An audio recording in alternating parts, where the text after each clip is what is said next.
యేసు క్రీస్తు నామములో అందరికి వందనాలు తెలియజేస్తున్నాను.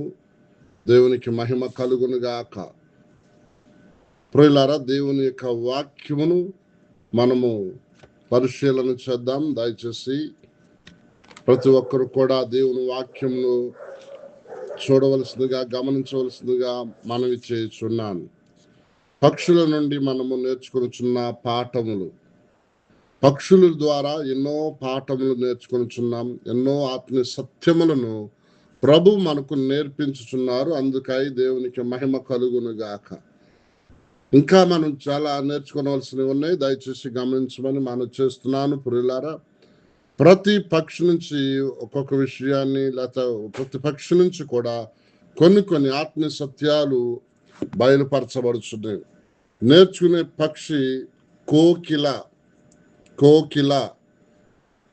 ది కుక్కు అని ఇంగ్లీష్లో మనం చూస్తున్నాం. కోకిల లేక కోయిల లేక కోవెల అంటారు. ఈ కోకిలను గాన కోయిలని అంటుంటారు. కోయిల అనేది అది నల్లని ఆకారంలో ఉండి, కాకిలాగుండి, కాకి కంటే చిన్న సైజులో ఉంటుంది. కానీ దీని స్వరం వేరు, దాని స్వరం వేరు. ఈ కోకిల యొక్క స్వరం వింటున్నప్పుడు చాలా చక్కగా వినాలనిపిస్తుంది. పాటలు పాడుతున్నట్టుగా అనిపిస్తుంది.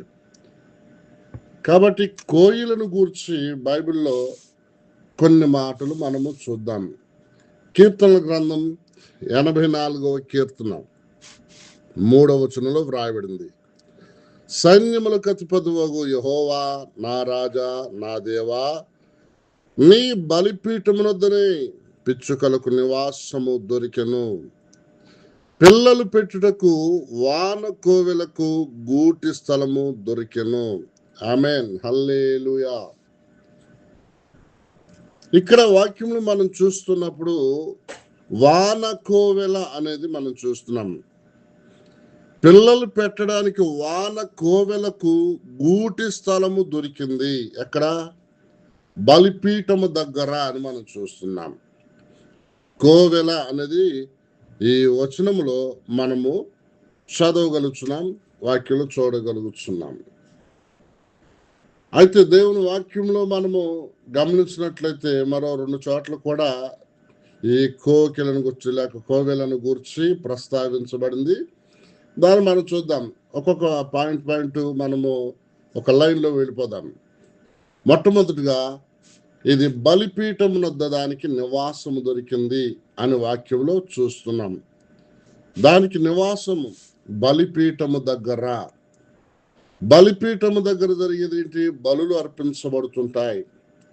బలిపీఠము దగ్గర యాజకులు బలులు అర్పిస్తారు, రక్తమును చిందిస్తారు, దాని మాంసమును శుద్ధీకరణ చేసి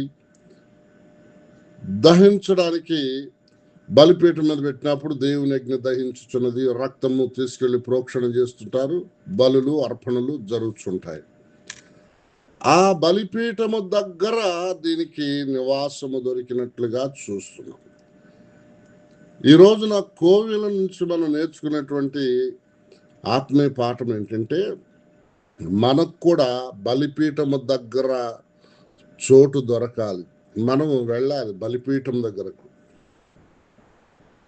పాత నిబంధనలో ఉన్న బలిపీఠము వేరు, ఇక్కడ క్రొత్త నిబంధనలో ఉన్న బలిపీఠము వేరు. హెబ్రీ పత్రిక 13వ అధ్యాయము 10, 11, 12, 13 వచనములలో చూస్తే మనకొక బలిపీఠం ఉన్నది అని అంటారు. మనకున్న బలిపీఠం యేసు క్రీస్తు. బలిపీఠము అనగా యేసు క్రీస్తుకు సూచన. ఇది మనకు క్రొత్త నిబంధనలో మనకున్న బలిపీఠం. అక్కడ యాజకులు చేసేటువంటి అర్పణలో యాజకులు మాత్రమే తినవలసినటువంటి ఆహారం. అక్కడ వేరే వాళ్ళు ఎవ్వరు తినడానికి అధికారం లేదు. ఈ బలిపీఠం దగ్గర వారికి అధికారం లేదు. ఇది రక్షణ పొందిన వారికి మాత్రమే. ఇది జీవాహారము. యేసు ప్రభు నేనే జీవాహారం అంటే యోహాను సువార్త 6వ అధ్యాయంలో మనం చూడవచ్చు. సరే, రెండో విషయానికి వెళ్ళిపోతాను.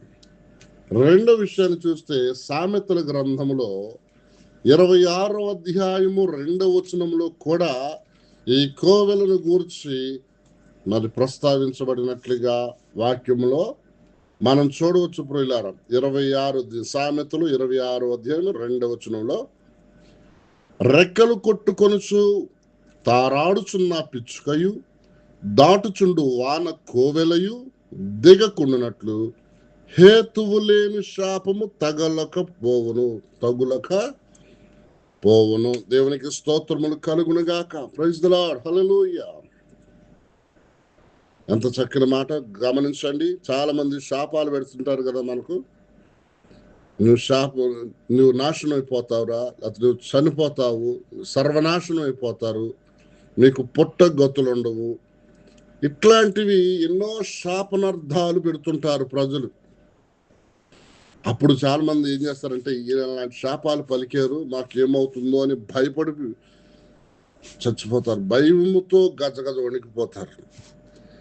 అని ఒక గొప్ప విషయం ఏంటో తెలుసా?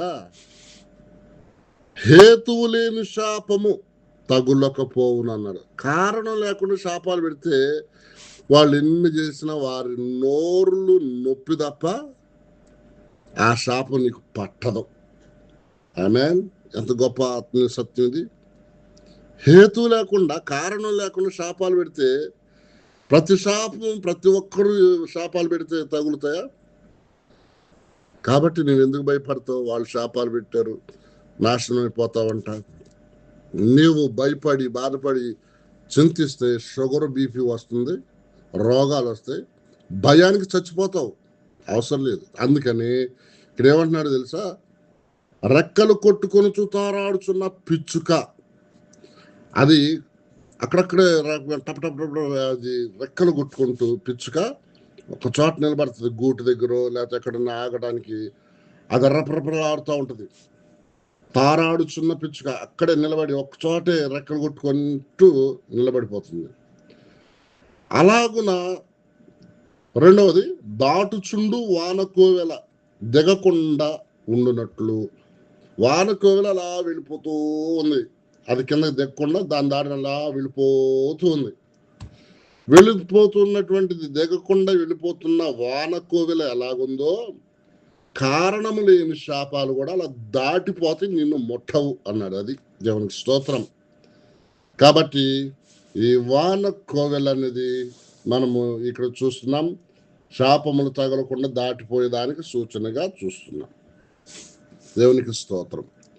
నంబర్ 3, మూడవదిగా లేవియాకాండం 11వ అధ్యాయం 15వ వచనం ప్రకారం, ఇది మాంసాహారంకు అపవిత్రమైనది. అపవిత్రమైన పక్షుల్లో మనం చూస్తున్నాం. అందులో అపవిత్రమైనది, తినకూడని పక్షులలో ఇది ఒక పక్షి. అంటే ఇది శాపగ్రస్తమైనదైనప్పటికీ ప్రతిదాన్ని పవిత్రపరిచారని మనం చెప్పుకుంటున్నాం ప్రతిరోజు.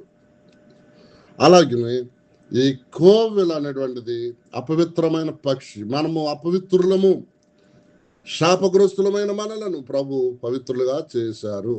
ఓకే. 4వది, ఈ కోవెల అంటే గుడ్లు పెడుతుంది కానీ పొదగదు. దీనికి ఉన్న స్వభావం ఏంటంటే గుడ్లు పెడుతుంది, పొదగదు. ఇంకొక పక్షి ఉంది, అది గుడ్లు పెట్టదు కానీ పొదుగుద్ది. అది ఇర్మియా గ్రంథం 17వ అధ్యాయం 11వ వచనంలో, తాను పెట్టని గుడ్లను పొదిగే కోజు పిట్ట అన్నారు. అదేమో గుడ్లు పెట్టదు, రెడీమేడ్ గుడ్లు పొదగాలనుకుంటుంది. ఇది గుడ్లు పెడుతుంది కానీ పొదగదు. దీనికి బద్ధకం, దీనికి సోమరితనం. కొంతమంది మరి సగం పనులే చేస్తారు, సగం భక్తే చేస్తారు, అంతటితో ఆపేసుకుంటారు. చాలే, ఇదే ఎక్కువ అని. ఒక వారం ప్రార్థనకు వస్తే ఒక వారం రారు, ఒకవేళ వచ్చినా పూర్తిగా రారు, మొదటి నుంచి ఆఖరి వరకు ఉండరు. కాబట్టి వారు చేసే భక్తి కానీ ప్రార్థన కానీ విశ్వాసం కానీ సగమే. గుడ్లు పెట్టుట అనగా పిల్లల కోసమే కదా పిల్లలు పెట్టడం.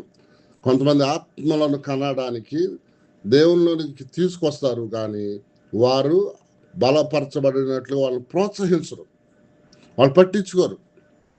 అరే నా ద్వారా వచ్చిన ఆత్మీయులు కదా వీరు, నా ద్వారా వచ్చారు కదా, నేను పట్టించుకోవాలి, నేను వారి కొరకు ప్రార్థన చేయాలి, వారిని పలకరించాలి, వారిని బలపరచాలనే ఆలోచన ఉండదు. అంటే గుడ్డు పెట్టింది కానీ ఈ యొక్క కోవెల పొదగట్లేదు. పొదిగితే పిల్లలు అవుతాయి కదా.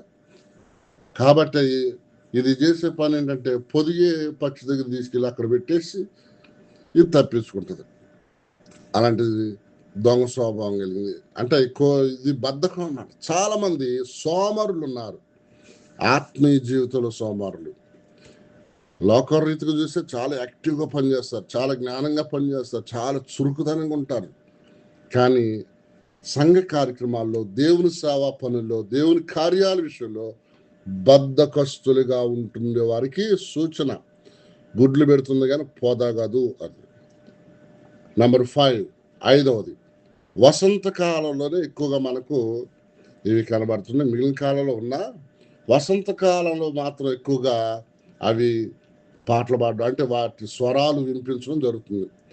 వాటి స్వరం అరుస్తూ ఉంటే పాట పాడినట్టుగా ఉంటుంది. అందుకని ఈ పక్షిని గాన కోయిల అని అంటుంటారు. గాన కోయిల, బాగా పాటలు పాడేవారిని, అబ్బా ఎంత చక్కగా పాడారు, ఆమె గొంతు అతని గొంతుకు ఎంత బాగుంది, కోవెల గొంతుకండి, చాలా బాగుంది, వినాలి అనిపిస్తుంది అని కోవెలకు పోల్చి మాట్లాడతారు. మంచి సింగర్ అన్నమాట ఈ కోవెల అనేది, గుడ్ సింగర్, మంచి గాయకురాలు అనేటువంటి మనం గమనించవచ్చు. అది వసంత కాలములో కనబడతాయి. అయితే ఈ వసంత కాలములో అనగా యేసు ప్రభు వారు కూడా ఒక ఉపమానం చెప్తూ మార్కు సువార్త 13వ అధ్యాయం 28, 29 వచనంలో, వసంత కాలమున అంజూరపు చెట్టు చిగురించుట చూసినప్పుడు మీరు వసంతకాలం దగ్గర ఉందని మీకు తెలుసు అన్నాడు. వసంత కాలము, ఇది కూడా వసంత కాలంలో కనబడుతుంది. వసంత కాలములో అంటే దానికి ఒక ప్రత్యేకత ఉంది. మరలా వసంత కాలము అంటే దాని గురించి ఇంకా వేరే వివరణ ఉంది. ప్రియులారా, ప్రభు రాకడ సమయాన్ని సూచిస్తుంది ఈ వసంతకాలం. అంజూరపు చెట్టు గురించి ప్రభు చెప్పి ప్రభు రాకడను గురించి అక్కడ ప్రస్తావించారు. అంటే ఇవి వసంతకాలంలో కనబడుచున్నాయంటే ప్రభు రాకడను సూచిస్తుంది ఈ వాన కోవిల. ఓకే, అదే 5వది. 6వది, పాటలు పాడుచున్నది గాయకురాలు, singer. The best singer is the cuckoo. ఈ కోయిల్ అనేది మంచి ఉత్తమమైన గాయకురాలు, గాయకుడు, చాలా చక్కగా పాటలు పాడాలి. బైబిల్లో చాలా చోట్ల ఉంది. ఆ రెఫరెన్స్లన్నీ కొన్ని వందల కొలది మనం చూడవచ్చు. చాలా రెఫరెన్స్లు ఉన్నాయి. ఏది పాటలు పాడుట, కీర్తించడి, స్తుతించడి, స్తుతి పాటలు పాడుడి, గీతములు పాడుడి అని, అలా పాటలు పాడటం గురించి చాలా రెఫరెన్స్ ఉన్నాయి. అది పాటలు పాడుతుందంటే మనము కూడా దేవుని కోసం పాడాలి అని కోవెల నుండి నేర్చుకొనిచున్న ఆత్మీయ పాఠం అండి ఇది. ఓకే, దేవుని స్తోత్రం. మరొకసారి చెప్పనా, 6 విషయాలు. 1, బలిపీఠము దగ్గర నివాసం చూసుకుంది. 2వది, దాటిపోవచ్చున్న వాన కోవెల. 3వది, కోకిల మాంసం అపవిత్రము. 4వది, గుడ్లు పెడుతుంది పొదగదు. 5వది, వసంతకాలంలో కనబడతాయి. 6వది, పాటలు పాడుతుంది. 6 విషయాలు నేర్చుకున్నాం. కాబట్టి ఈ కోవిల నుండి ఇంకా మనం ఎన్నో ధ్యానించి నేర్చుకోవచ్చు. ప్రతి దాని నుంచి మంచి విషయాలు, చెడ్డ విషయాలు తెలుసుకొని చెడును త్రోసివేసి, మనలో అలాంటి చెడు లక్షణాలను తీసివేసి మంచి లక్షణాలను మనం సేకరించి ప్రభు కొరకు సిద్ధపడదాం. దేవుడి మాటలు దీవించును గాక. మా కన్న తండ్రి, ఈ మాటలు విన్న బిడ్డలందరినీ దీవించి దీర్ఘాయుష్మంతులుగా చేయండి. కోవెల వలె పాటలు పాడుచు అనుదినము ప్రతిరోజు మేము నిన్ను స్తుతించి పాడి ఆరాధించే అనుభవం మాకు దయచేయండి. స్తుతుల ద్వారా, నిన్ను గానముల ద్వారా, పాటల ద్వారా, సంగీతం ద్వారా, వాయిద్యం ద్వారా, చప్పట్ల ద్వారా స్తుతించి మహింపరచుటకు సహాయించు. వాక్యం బిడ్డలందరినీ దీవించున్నాం. ఈ రోజంతా కాచు పుదలు దయచేయండి. యేసు నామములో ప్రార్థిస్తున్నాను తండ్రి, ఆమేన్. తండ్రి అయిన దేవుని ప్రేమ, యేసు క్రీస్తు కృప, పరిశుద్ధాత్మ సన్నిధి సహవాసము సర్వదా మనందరికి తోడై నడిపించును గాక. Amen, amen. Thank you. Praise the Lord. అందరికీ వందనాలు.